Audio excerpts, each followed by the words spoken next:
si vous préférez.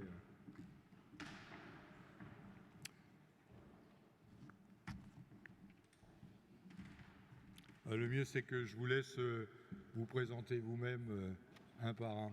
Voilà, bonne présentation, merci.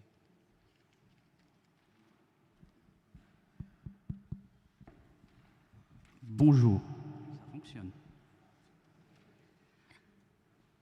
Alors on a préparé un PowerPoint, merci. Alors à mon tour, bonjour à toutes et tous, bienvenue à Strasbourg, en Alsace et en région Grand Est. Et nous allons vous présenter le projet de solution mutualisée de génération de code barre 2D interopérable de la région Grand Est. Le titre est assez long, mais on va vous expliquer tout ça. On va commencer par se présenter. Donc, je suis Aurélien Geiss. Je suis chef de projet à la région Grand Est au sein de la Direction générale adjointe des mobilités et plus spécifiquement à la mission intermodalité et modernisation des services à l'usager en charge des projets biéthiques, distribution digitale, tarification multimodale. On peut avancer la présentation. Et donc, je vais laisser mes collègues se présenter. Donc, Alain Caffard, je suis le directeur de la transformation numérique à la CTS et comme pas mal d'entre vous le savent, assez impliqué en biéthique.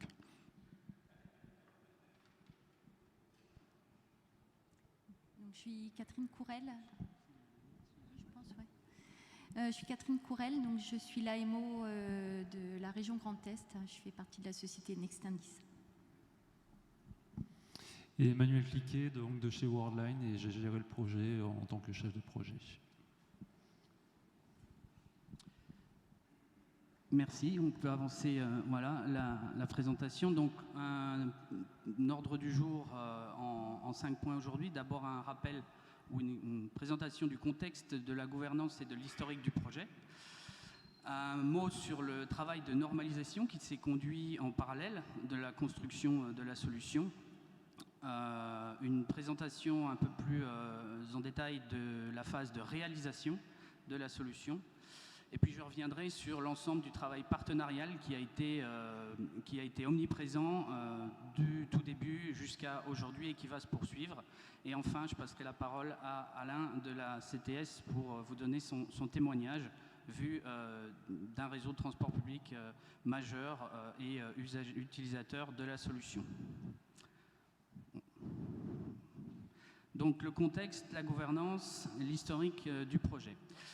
Donc le contexte est le suivant, le projet est initié par la région Grand Est depuis la Direction générale adjointe des mobilités, la région Grand Est jouant son rôle qui lui est institué par la loi de chef de file des mobilités et de l'intermodalité pour coordonner les projets d'intermodalité sur le territoire régional, de mobilité servicielle, donc le MAS, de tarification multimodale, et donc tout un travail de coordination des projets et d'harmonisation avec les autorités organisatrices, les transporteurs, les exploitants, les industriels, autour des sujets biéthiques, distribution digitale. Et donc l'objectif étant d'améliorer les services de mobilité et d'innover en la matière.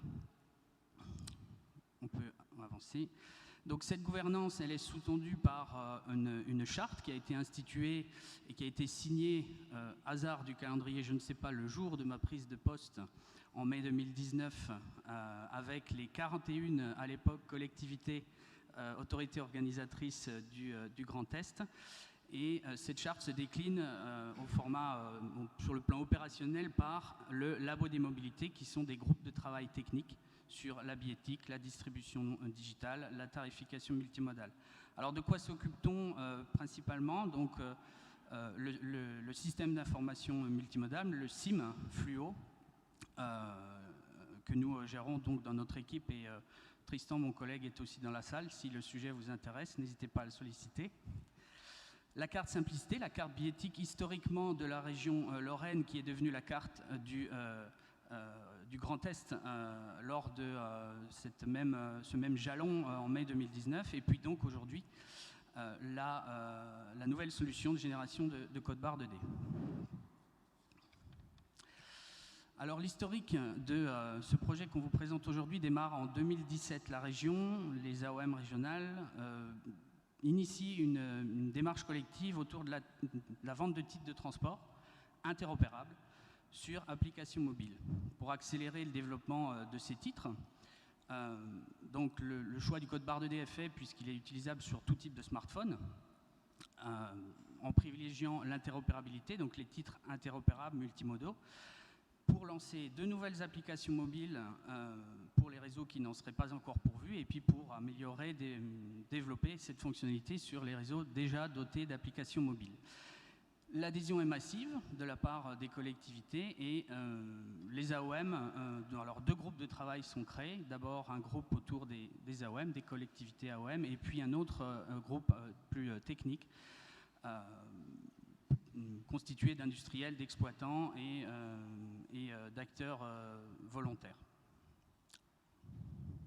Ce travail est coordonné par la région Grand Est et piloté avec le cabinet Nextendis, qui est notre AMO depuis le début de ce projet. On peut avancer, merci.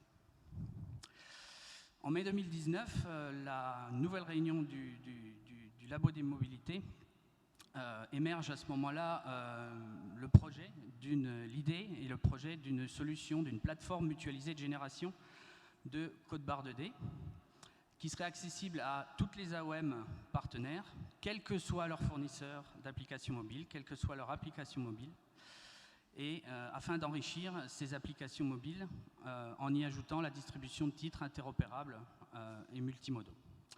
À l'été 2019, le président du conseil régional sollicite ces collectivités du territoire par courrier, et vous avez ici une cartographie de toutes les AOM, mais en particulier de celles qui ont donné leur accord de principe avant même de connaître les tenants et les aboutissants.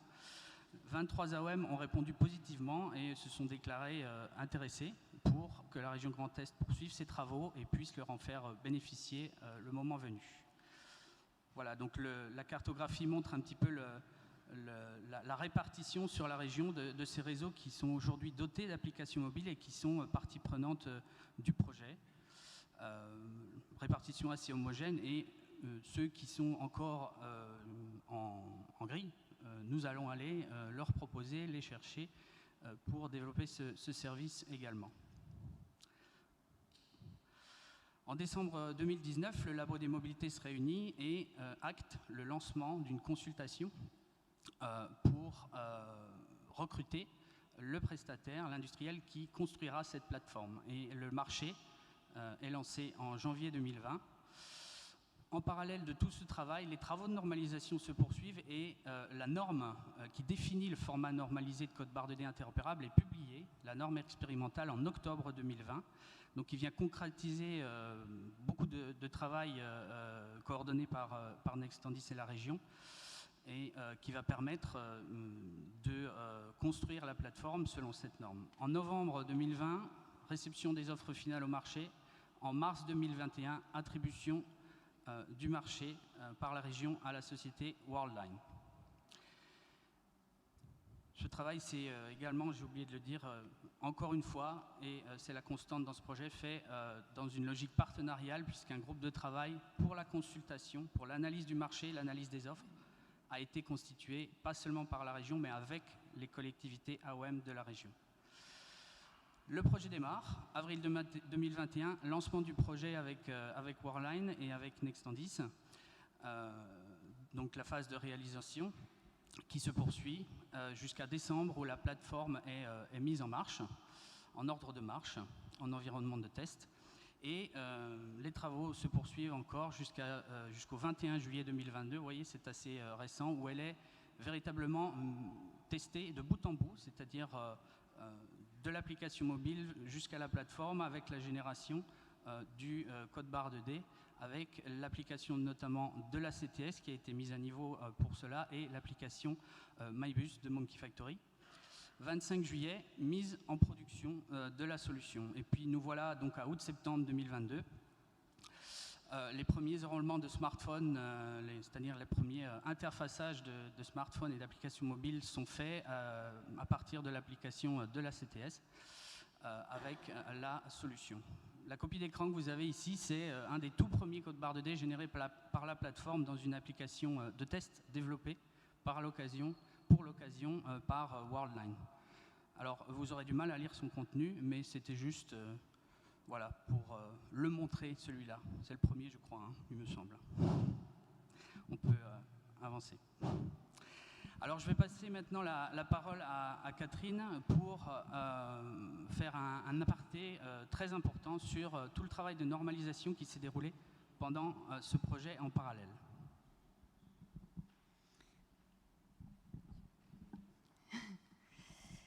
Donc, je vais vous parler des travaux de normalisation qui ont été faits à l'initiative de ce projet de solution mutualisée de génération de code barre 2D. Donc, pour cela, je vais vous présenter ça en 2 slides, donc ça ne sera pas trop long. Donc, en premier lieu, je vais vous parler de pourquoi on a normalisé.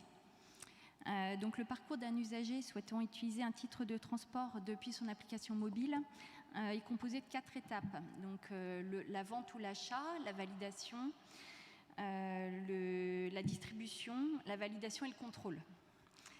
Donc le constat qui a été réalisé en région Grand Est est que chaque application était limitée à certains usages. Donc le premier type d'application mobile limité à la vente de titres d'un seul réseau. Donc il n'y avait pas de possibilité de vendre des titres d'autres AOM. Le deuxième type d'application mobile était limité à la vente de titres sur une même application mobile, sur plusieurs réseaux, mais sans intégration avec les billettiques existantes. Donc ce type d'application mobile ne permettait pas la validation sur équipement et ne permettait pas le contrôle par lecture automatique des CB2D. Ces 2 types d'applications mobiles n'avaient pas de format normalisé, donc elles ont toutes des formats propriétaires et donc ça ne permettait pas la vente et l'usage des titres interopérables. Donc côté usager, ces applications mobiles sans code barre 2D normalisé conduisaient à des restrictions dans l'accès aux mobilités. Il y a plusieurs titres et parfois plusieurs achats étaient nécessaires pour un seul déplacement. Côté AOM et leurs exploitants, ces applications mobiles sans code barre normalisé imposaient des contraintes. Une validation sur les équipements était souvent souhaitée, mais trop coûteuse à mettre en œuvre. Donc ces constats et ces besoins qui ont été identifiés en région Grand Est étaient les mêmes au niveau national. Donc c'est la raison pour laquelle on a lancé la normalisation. Donc quelle a été la démarche de normalisation? Donc depuis octobre 2017 jusqu'à présent, il y a eu différents groupes de travail qui ont été lancés, des groupes techniques. Donc au niveau régional de la région Grand Est. Donc en 2017, on a lancé ça avec la métropole du Grand Nancy, avec Olivier qui est dans la salle. Et il y a eu des travaux techniques également au niveau national, avec le GART, le GT4, et au niveau européen avec l'UIC. Donc, au niveau du GT4, donc Eric Burgsteller, animateur du GT4 et salarié de la SNCF, a été rédacteur de la norme. Donc il avait un mandat du GART pour représenter le GT4 dans le groupe technique régional de la région Grand Est. Donc ce groupe technique, en fait, de 2017 à juin 2019, on a rédigé un document de spécification technique des codes barres 2D. Et ce document a servi de base au aux travaux qui ont été réalisés au niveau national avec le GART et le GT4, et également au niveau européen avec l'UIC. Donc ces travaux au niveau national ont donné naissance à une norme expérimentale qui a été éditée en octobre 2020. Les travaux se sont poursuivis et se poursuivent toujours, et on espère éditer une norme homologuée sur 2023. Et au niveau européen, l'UIC vient d'émettre un standard qui a été émis en juillet 2022, donc c'est tout nouveau. Voilà. Donc les travaux au niveau de la région Grand Est, donc on a rédigé également une instantiation des titres interopérables sur mobile. Donc cette instantiation est conforme à la norme AFNOR Intercode Partie 6 et au standard de l'UIC qui vient d'être émis, puisque les travaux ont tous été menés en parallèle et avec des industriels et des techniciens qui faisaient partie des différents groupes. Merci Catherine. Je passe maintenant la parole à Manuel Cliquet de Worldline qui va nous présenter la phase de réalisation, de construction de la plateforme. Merci Aurélien. Alors, la plateforme, elle a pris naissance chez nous en mars 2021, quand Worldline a été notifié du succès de l'avant-vente. C'est suivi le kick-off qui s'est fait le mois suivant, donc en avril, et puis on est parti sur la phase d'implémentation de la solution, alors avec quelques échanges, quelques ateliers avec la région et les AO qui étaient pilotes sur le projet pendant à peu près 4 semaines. Et on est rentré en phase de développement pour une durée de 5 mois, après mise à disposition d'une norme intercode dite définitive qui nous a permis en tout cas de définir le format attendu au niveau du CB2D. On reviendra un petit peu plus loin sur le contenu d'un CD2D et ce que c'est réellement. Donc, comme le disait Aurélien, en décembre, on a mis en ordre de marche, donc validation que les développements de la solution étaient conformes à l'attendu par la région. Et pendant cette MOM, un partenaire de la solution a pu mettre en avant une petite faille dans la norme. Donc ça nous a valu, notamment en avril, de retravailler un peu sur les développements pour contrer cette petite faille et rendre le plus robuste possible les développements et la solution. Ça nous a amené en avril, où on est parti en VABF, validation de bon fonctionnement de la solution avec la CTS et Monkey Factory. À l'issue de quoi le PV de recette a été signé et on a été mis en production donc le 25-26 juillet de cette année. Voilà, on est en phase de VSR, donc validation de services réguliers, qui pour le moment se passe plutôt bien. Alors, la solution, c'est quoi et comment l'intégrer? Tout simplement, si on regarde un petit peu le schéma ici, on a deux parties. Donc, sur la gauche, on a nos partenaires, les fournisseurs des applications mobiles, des AO. Et puis, un petit peu sur la droite, la plateforme de génération. Donc, c'est là où on intervient, sur la partie droite, notamment. Donc, dans un premier temps, pour qu'une AO puisse participer, elle doit définir la gamme tarifaire qu'elle veut faire intégrer au format CB2D. Donc c'est le petit 1 qu'on peut voir ici. Une fois que cela a été fait, notamment c'est les travaux qui sont faits avec la région et Nextendis, qui définit le format, nous on vient les intégrer dans notre référentiel de données. Et à partir de là, une fois que le serveur de titre, donc on peut citer des Monkey Factory, des CTS, des Airweb, qui sont dans la danse, on leur donne accès à la plateforme pour accéder au titre dans un premier temps et leur donner aussi la documentation technique d'interfaçage à la plateforme. Donc c'est là où, de ce fait, on a une mise à jour des serveurs de titres qui sont faits par les partenaires. Associé à ça, il y aura aussi la mise à jour des applications mobiles pour que notamment l'application mobile puisse générer et afficher un CB2D. Donc pour ce faire, on a aussi, donc sur la partie orangée, mis à disposition une librairie sous iOS et Android qui permet de gérer le CB2D dans sa génération. Alors ça, c'est pour le end user, donc le client final, l'utilisateur que nous sommes. Mais il y a aussi la partie lecteur et validation, où les applications de validation et de contrôle qui sont faites à bord des transports sont également mises à jour pour notamment lire et décrypter le contenu d'un CB2D afin de faire sa validation. On peut passer au slide suivant. La solution est dite sécurisée. Alors la solution, comme je disais, on a deux briques techniques. Il y a la plateforme qui permet de générer le code barre, donc une partie dite statique, je reviens juste après derrière, et puis la partie mobile qui s'est fait au niveau des SDK.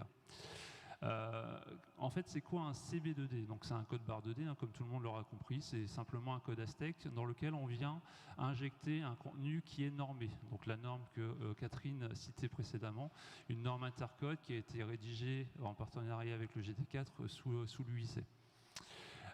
Notamment, la norme définit un format de contenu dans lequel on viendra inscrire les données du titre. Donc on pourra retrouver par exemple des données nominatives, mais aussi des données techniques, comme le nombre d'utilisateurs pouvant utiliser le titre, l'OD, donc l'origine-destination, qui sera assujettie au titre. Enfin voilà, plein d'informations techniques qui sont liées à cela. Donc le code barre inclut cette information qui est codée par rapport à la norme. Mais je dirais, si on se contente d'inscrire ces données dans le code barre, quelque part, on n'est pas très sécurisé parce qu'on pourrait, quelqu'un qui connaît la norme pourrait simplement la reproduire sans contrôle complémentaire et usurper éventuellement le QR code. C'est là qu'intervient ce qu'on appelle la sécurité du CB2D qu'on a mis en place pour la région. C'est notamment une sécurité à deux niveaux. Donc un premier niveau qui est dit au niveau statique, qui est géré par la plateforme. C'est-à-dire que la plateforme embarque de la cryptographie. On génère un couple de clés privées-publiques. Donc la clé privée est forcément privée et contenue dans nos serveurs, et la clé publique est publiée. Donc notamment le contenu du titre qui a été généré sous forme de norme est signé, ce qui le rend infalsifiable de par le fait qu'il est signé par une clé qui est connue uniquement par la plateforme. Cette donnée dite statique, en tant que telle, est utilisable mais pas aboutie. On arrivera à un utilisateur, lorsqu'il va vouloir consommer son titre, on va venir signer une deuxième fois ce même titre avec une clé dite dynamique. C'est-à-dire que le téléphone, lui aussi, va générer une paire de clés et on va venir signer numériquement une deuxième fois le titre de transport afin de le rendre infalsifiable, et notamment on lui donne une durée de vie qui est très limitée dans le temps pour éviter une duplication et une falsification à moult reprises. Donc aujourd'hui, on a prévu une durée de vie de 300 secondes, sachant que la norme prévoit une durée de vie entre 1 et 3600 secondes. Donc 300 secondes est un juste équilibre qui permet notamment à l'usager de générer son titre et au contrôleur de le valider. Voilà sur la partie sécurité du CB2D. La plateforme, notamment pour l'interfaçage, alors vous comprendrez, c'est un petit peu technique, moi je suis un technicien avant tout. La plateforme s'interopère avec la plateforme biétique des AO. Donc c'est ici en bleu, nous on intervient en orange. On a mis à disposition pour la région et notamment pour ces AO une API au niveau de la plateforme qui se fait assez facilement en termes d'intégration. C'est-à-dire que, clairement, la plateforme, c'est quoi ce rôle? C'est gérer la partie sécurisée des clés cryptographiques. Le tout est rentré dans un coffre-fort sécurisé. On gère les modèles de titres, ceux que les AO auront définis. On va gérer les enrôlements des téléphones. Donc, je parlais d'une bille clé qui est générée côté mobile, mais non, on garde la clé publique pour pouvoir générer des informations. Et puis, on gère la partie statique signée, que j'ai définie juste avant. Une plateforme biétique va pouvoir s'interfacer assez facilement, puisqu'en fait, l'interfaçage se fait par trois mouvements techniques. On obtient un token d'accès via un login mot de passe qui est fourni à l'intégration du projet. On enrôle le téléphone du client et on demande la génération du CB2D. Tout ça permet de générer un CB2D côté statique pour un téléphone. Voilà, la plateforme, pour faire simple, c'est ce qu'elle fait. Si on continue, côté mobile, de la même façon, on met à disposition le SDK. Alors le SDK, il fait la même chose. Il gère l'enrôlement du téléphone, donc c'est notre SDK qui vient s'interfacer avec l'application mobile des AO, tout simplement. C'est une librairie qu'on vient ajouter dans l'application. On gère la big clé. On demande de signer dynamiquement ce qui aurait été fait statiquement par la plateforme et on génère l'image Aztec qui sera rendue sur le téléphone du client pour valider son titre de transport. Les SDK ont été faits sous Android et iOS de telle façon que l'on puisse utiliser la solution sur à peu près 95% du parc de mobiles en circulation. Donc c'est quand même beaucoup de monde aujourd'hui. Et voilà, tout simplement, l'idée c'est de simplifier la mise en place de la solution et rendre aisée son intégration au quotidien pour les futurs AO. Voilà. Au niveau de la plateforme, qu'est-ce qu'on va dire? Tout à l'heure, on citait l'utilisation de l'open source, notamment nous, Worldline, on est aussi très appuyé sur l'utilisation de solutions open source. C'est le cas sur cette solution, puisque on s'appuie sur des technologies de type Spring Boot, des HashiCorp Vault, on est sur des langages open source de façon générale. La solution est hébergée dans nos data centers tout en gérant aussi une notion d'évolutivité, de scalabilité. C'est-à-dire qu'aujourd'hui, la région a conscience que toutes les AO ne vont pas rentrer dans le projet du jour au lendemain.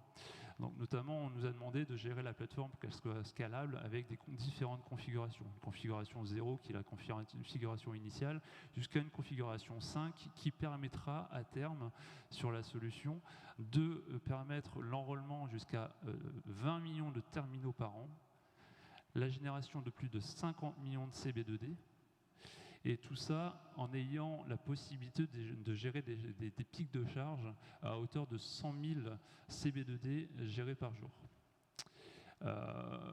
Clairement, on a fait des benches et la plateforme tient bien. Donc si les AO veulent entrer, venez et on sera content de valider que ça fonctionne. Au niveau de l'hébergement, je vais faire un peu de pub. On est à Seclin, moi je viens de Seclin dans le nord, près de Lille. On a deux data centers, Dassault et La Pointe. La solution de la région Grand Est est hébergée dans le data center de Dassault, qui est pour le coup certifié. Nos solutions sont monitorées 24/7. On a, avec la région, mis en place, notamment par rapport aux problématiques qu'ont pu rencontrer nos concurrents il y a quelques années, on a mis en place un PRA, donc on est sur un BSIT dit actif-passif. Donc si jamais il viendrait arriver un désastre sur notre site principal, on pourrait basculer sur le site de secours assez rapidement, et notamment en garantissant une perte maximale de données de 2 secondes. C'est-à-dire que si on a la plateforme qui tombe, au maximum on perdra 2 secondes de données des clients qui viendraient. Et puis surtout un temps de remise à disposition de maximum de 4 heures, ce qui garantit quelque chose d'assez rapide pour éviter que l'usager final soit dans la panade au moment de faire valider son titre de transport. Merci beaucoup Manuel. On va continuer avec le 4e point, le projet, les acteurs, la démarche partenariale. Allons-y. Donc, comme je disais tout à l'heure, la région Grand Est a initié le projet, c'est donc le maître d'ouvrage. Au sein de la région Grand Est, ça se passe à la Direction générale adjointe des mobilités, dans la mission intermodalité, qui a en charge la direction de ce projet.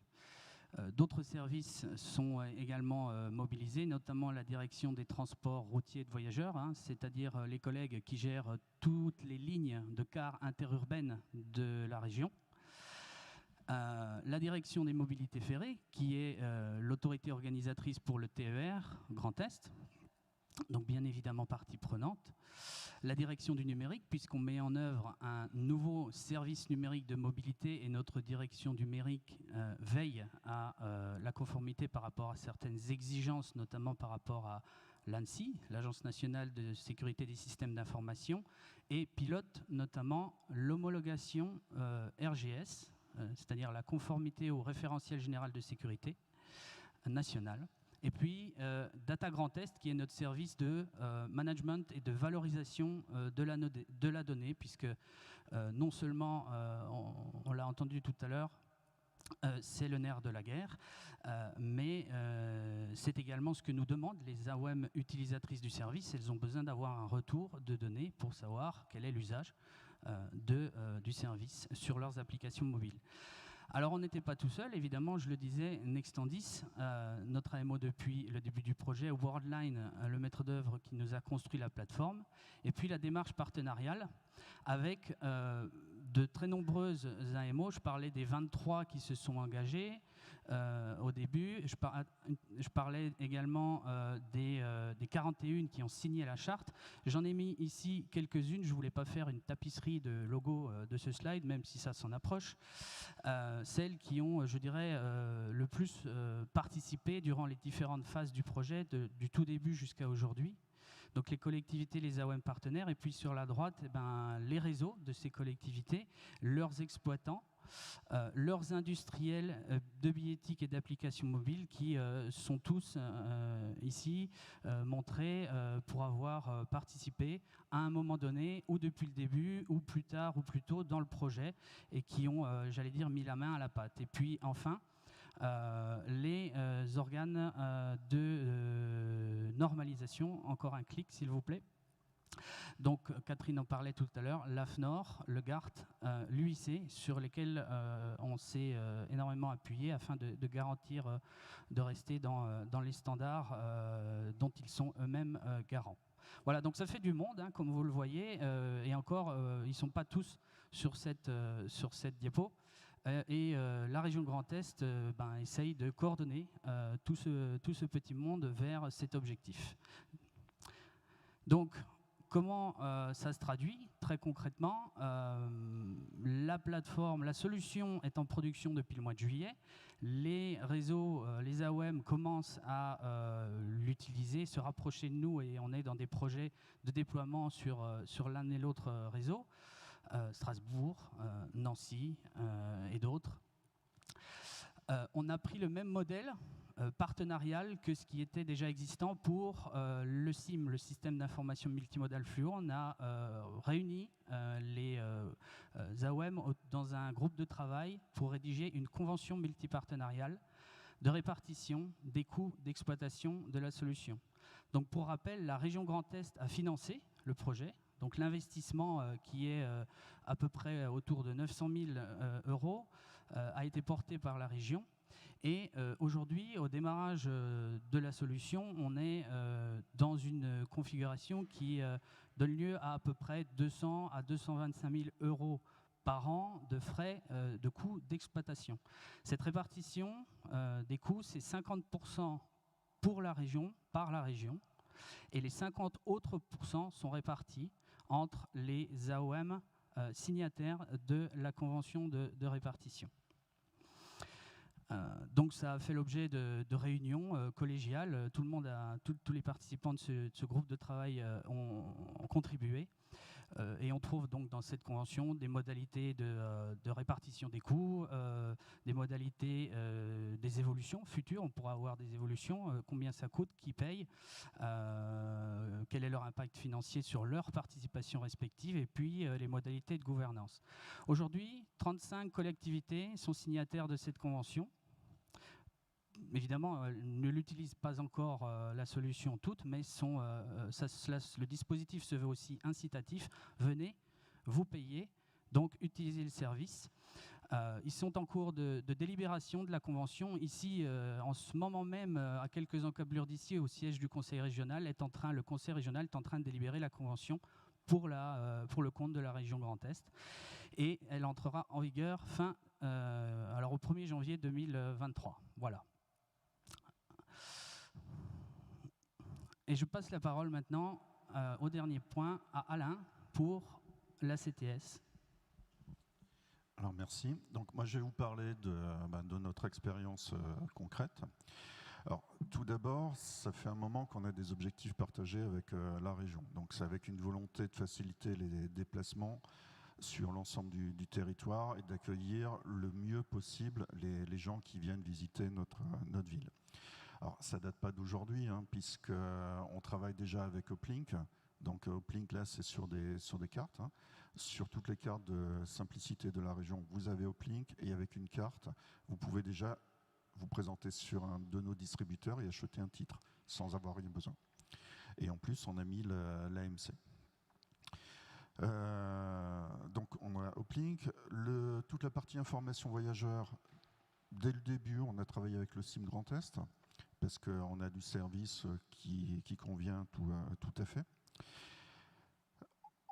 Un des points importants qu'on s'est posé, c'était est-ce qu'on y va pour voir ou est-ce qu'on y va réellement? Bon, on a l'habitude, nous, de ne pas trop faire des expérimentations, c'est-à-dire qu'on regarde vraiment et si ça nous plaît, on y va à fond. Donc ça veut dire que pour nous, on a décidé d'abandonner notre code barre et de passer sur le code barre régional. Alors c'était quelque chose qui était quand même fort comme décision, puisque chez nous, alors les chiffres que vous avez là, c'était des chiffres d'août. Alors je vais vous donner les chiffres que j'ai maintenant là de septembre, parce que ça accélère fortement. C'est 25% presque de nos titres unitaires simples qui sont passés en code barre. Donc aujourd'hui, sur le mois de septembre, je suis à 70 000 titres qui ont été vendus par code barre. Donc plus d'1 million d'euros depuis le début de l'année. Donc c'est quelque chose, si on se plante, ça fait mal. Donc il faut absolument que ça fonctionne. Alors je vous rassure, ça fonctionne. Voilà. La gamme de titres qu'on a décidé de mettre dessus, on a mis les allées simples, les trios, les 24 heures EMS, département Alsace, et aussi la partie titres aéroport. Donc vous avez vu qu'on est, nous, sur une gamme occasionnelle. En fonction des réseaux, il y a des réseaux qui pourront décider de mettre toute la gamme, les abonnements, etc. Mais c'est un choix qui est propre à nous pour d'autres raisons. Alors, pourquoi on y va? Déjà, la première chose dans la philosophie du projet, ce n'était pas un diktat de la région. Donc, il y a eu un grand respect du réseau. Et pour nous, c'était important. On a notre application mobile, elle est là depuis 2013. On a beaucoup de gens qui sont dessus. Et donc, on devait absolument la conserver. Si on abandonne une solution qui était, entre guillemets, propriétaire sur notre code barre, c'est pour partir sur une solution, entre guillemets, universelle. Donc, le processus normatif et international nous allait très bien. Là, l'ajout de la SNCF était vraiment pratique dans cette partie-là. Vous avez vu les montants qu'on gère, la sécurité, c'est important. Notre code barre était déjà sécurisé, mais c'était une sécurisée un petit peu artisanale. On travaille toujours sur le code barre. Un code barre, réellement, on ne peut pas le sécuriser. Donc ceux qui vous le vendent sur du papier, sur les factures et compagnie, laissez tomber, ça se copie, on fait ce qu'on veut avec. Donc la seule façon de sécuriser un code barre, c'est de lui donner, bien sûr de le signer, mais surtout une durée de vie super courte. Donc notre ancien code barre, il avait une durée de vie de 2-3 minutes. Donc déjà sur un 24 heures, on en générait toute une flopée au début. Là maintenant avec ce système-là, comme c'est embarqué, on est sûr qu'on a un code barre sécurisé tout le temps. Donc Worldline vous a dit, on parle de 3 secondes. Là, le copier est diffusé dans les 3 secondes. Il faut être joueur, quoi. Facilité de déploiement. Donc, on est vraiment sur de l'API qui s'intègre dans votre appli. Donc, l'interop, puisque alors, on le fait pour nos propres besoins, puisque tous nos titres unitaires vont pouvoir passer là-dessus. Mais bien sûr, ce qu'on cherche, c'est l'interopérabilité. Donc avec Fluo 67, bon, ça fait déjà depuis très longtemps qu'on a une interop complète avec le département du Bas-Rhin, le TER. Mais là, ce qu'on veut aussi chercher, c'est les réseaux proches de type Haguenau, Célestat, Aubernais. On est à peu près sûr qu'on peut avoir des choses. Alors, on a toujours besoin d'avoir un coup d'avance. C'est bien parce que quand on est en avance, c'est nous qui décidons et puis on ne nous l'impose pas. Voilà. Chose qui était importante, alors je travaille très bien avec mes amis industriels, mais j'aime bien ne pas dépendre complètement d'eux. Donc la philosophie, là qu'on est sur de l'open source, nous permet, et où la région est propriétaire, la totalité du système, d'être indépendant de ça et de le faire évoluer plus facilement. Alors après, je parle sur de l'ouverture à d'autres acteurs. Là, on est plus sur le futur. Donc, et aussi dans le cadre de la loi LOM. La loi LOM, certains vont le prendre comme quelque chose qui est pénible, que ça ne vaut pas le coup, etc. Nous, on le voit comme une opportunité. Et par contre, faire de la billettique avec tout le monde, c'est compliqué. Donc, nous, on a une grosse expérience sur carte, sur NFC, etc. Faire ça avec plein d'acteurs, vous pouvez laisser tomber. Par contre, la partie code barre permet facilement d'y aller. Donc, où est-ce qu'on en est? Alors, notre appli mobile, elle est modifiée, elle est opérationnelle. Nos industriels, alors parce que nous, on fait un contrôle par nos équipements. Donc, on ne fait pas du contrôle à vue. Vu la masse qu'on gère, ça doit être en automatique. Donc on est presque bon. Donc là, je suis assez optimiste pour qu'à la fin du mois ou au 15 octobre ou plus tard, on soit opérationnel partout et on va pouvoir lancer les pilotes avec nos clients. Donc on accompagne aussi la CTBR, donc qui opère la billettique pour l'ensemble du réseau 67. Donc c'est effectivement une solution nous on a considéré valable pour un réseau de notre taille, mais par contre on est persuadé que c'est déclinable sur tout type de réseau. On a fait aussi très attention à ça, parce que les différents réseaux n'ont pas les mêmes besoins, n'ont pas les mêmes contraintes, donc il fallait qu'on ait une solution qui puisse être utilisée partout. Voilà. Merci beaucoup, Alain. Merci. Alors, pour conclure cette présentation, je crois qu'on a été un tout petit peu plus long que prévu. Donc, c'est vraiment une solution qui est conçue pour devenir un nouveau service public numérique de mobilité dans la région Grand Est, et j'allais dire même au-delà, puisque la norme et la solution est prévue pour faire du transfrontalier et du transrégional. Pour tous les réseaux de transport, les petits, les grands, ceux de taille moyenne, les services connexes de mobilité, on peut envisager aussi d'adjoindre à des titres du P+R, du parking relais, du vélo en libre service, ce genre de choses. Et puis, on a veillé à ne pas gréver et être véritablement en complémentarité avec notre autre outil billettique régional, qui est la carte billettique Simplicité. Il y a une véritable complémentarité qui se fait naturellement. Et puis, comme je disais à l'instant, voilà l'ouverture à l'international et à l'interrégional. Pour conclure, quelques remerciements. Alors, la ville et l'Eurométropole de Strasbourg de nous accueillir, et à l'ATSET de nous offrir cette très belle tribune d'expression pour parler de ce projet.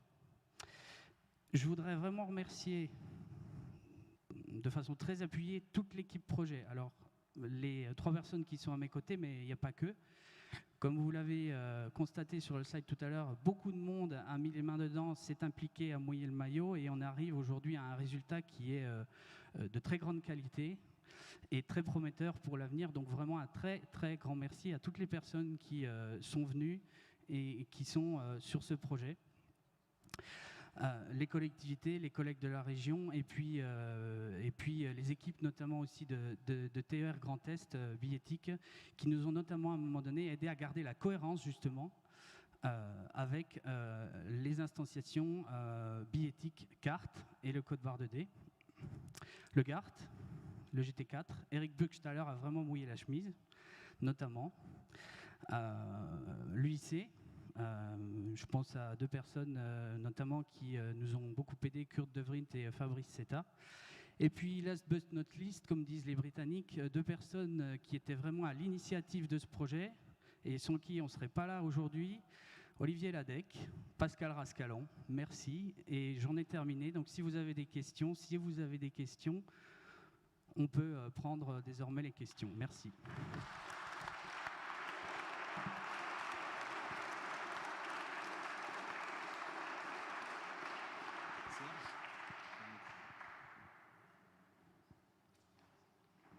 Il y a un micro ici. Vous m'entendez? S'il y a des questions, oui.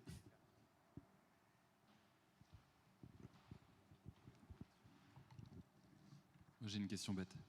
Vous disiez tout à l'heure que vous étiez sur, en gros, un volume à 100 000 validations jour, c'est bien ça?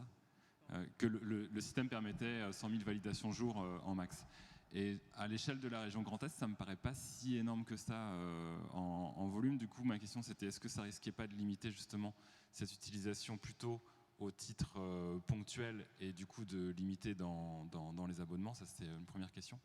Et deuxième question qui est un peu annexe à ce projet-là, c'est de savoir si le fait d'avoir réussi à mettre les différentes AO autour de la table sur ce projet-là, ça vous emmenait sur d'autres sujets avec elles aujourd'hui, et notamment le sujet éminemment complexe mais très attendu par nos concitoyens de recherche d'harmonisation tarifaire entre les agglos, les métropoles et les régions.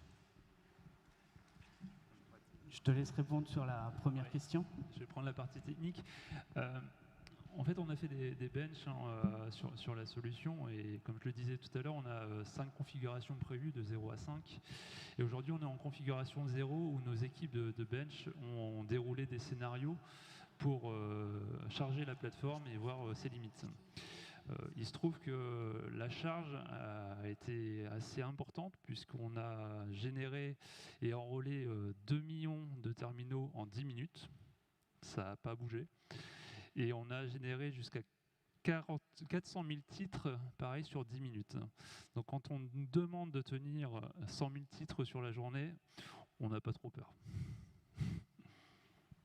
Pour compléter, en fait, dans le cahier des charges initial du marché, on avait prévu 5 niveaux de configuration et ces chiffres que vient de citer Emmanuel correspondent au maximum de ce que la plateforme peut encaisser, gérer, et ces chiffres-là même sont encore supérieurs à la configuration maximale qu'on avait demandée lors de l'appel d'offres.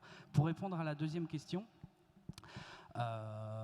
oui, le projet a bénéficié d'une certaine mise en lumière, notamment grâce à l'ATSET ici aujourd'hui, mais depuis le début, on a constaté qu'on était regardé, observé.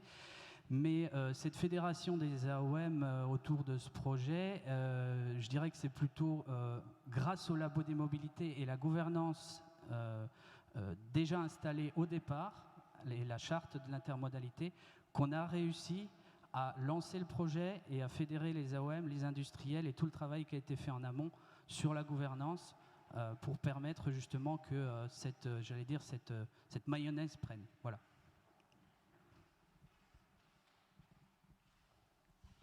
Alors, les projets d'harmonisation tarifaire, c'est toujours compliqué, hein. Donc, on a fait très attention, là, justement, à l'intérieur de ce projet, de ne pas être bloqué par ça. Et c'est comme ça qu'on est arrivé aussi vite. Autrement, on n'y serait pas encore.